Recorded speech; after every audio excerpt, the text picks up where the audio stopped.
Medical college అయితే పూర్తి అవ్వలేదు. కూటమి ప్రభుత్వం ప్రచారం చేస్తుంది. నర్సీపట్నంలో కూడా ఫ్లెక్సీ అయితే వచ్చింది.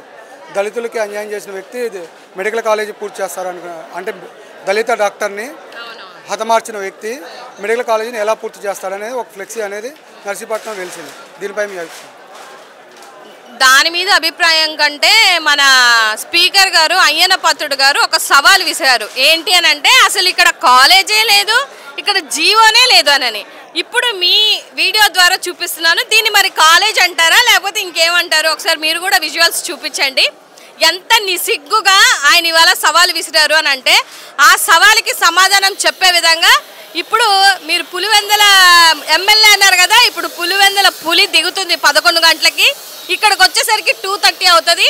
అందరికీ కరకట్టులో ఉన్నటువంటి స్క్రీన్లన్నీ ఇవాళ పగిలిపోతున్నాయి. ఎందుకనంటే అసలు నిజంగా జగన్మోహన్ రెడ్డి గారు ఆయన తీసుకొచ్చినటువంటి 17 మెడికల్ కాలేజీలకి పర్మిషన్స్ ఉన్నాయా లేదా, నర్సీపట్నంలో 500 కోట్లు హెచ్చించి ఆయన కాలేజీని కన్స్ట్రక్షన్ చేశారా లేదా, దీనికి ఒక జీవోని వేశారా లేదా అని మీ చెంపలు చెల్లుమనే విధంగా ఇవాళ సమాధానం చెప్పబోతున్నాం. ఎందుకంటే ఇక్కడ అందరూ కార్యకర్తలు, కోర్ వైఎస్ఆర్సీపీ, నర్సీపట్నానికి సంబంధించిన ఎంపీటీసీలు, తర్వాత ప్రెసిడెంట్లు అందరు ఇక్కడికి వచ్చున్నారు.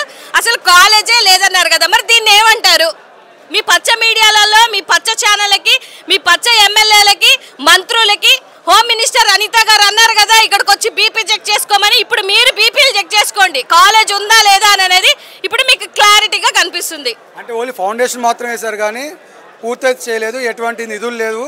నిధులు లేకుండా ఎట్లా దీన్ని పూర్తి చేస్తామనేది వాళ్ళ వాదన. సార్, ఒక ల్యాండ్ రిజిస్ట్రేషన్ చేయాలి అని అంటే రిజిస్ట్రేషన్ చేయకుండా, పర్మిషన్ లేకుండా ఒక ల్యాండ్ని రిజిస్ట్రేషన్ చేయగలుగుతారా? ఇంత ఖర్చు పెట్టి ఏవి? ఓన్లీ ఫౌండరేనా? ఇది ఓన్లీ ఫౌండరేనా? మీకు ఓన్లీ 5,000 కోట్లు మీ దగ్గర లేక, మీకు చేతగాక మీరు తీసుకెళ్లి ప్రైవేటీకరణగా అంటే ప్రైవేట్ వ్యక్తులకు అప్పచెప్తున్నారు. ఇవాళ ఉన్నదంతా ఏంటి? 5,000 లేవా మీ దగ్గరికి?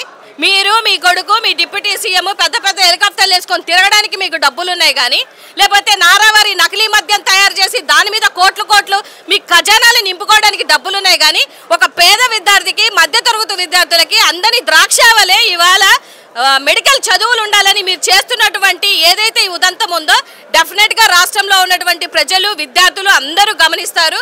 అన్యాయం చేస్తుంది ఎవరు అని అంటే జగన్మోహన్ రెడ్డి గారు కాదు.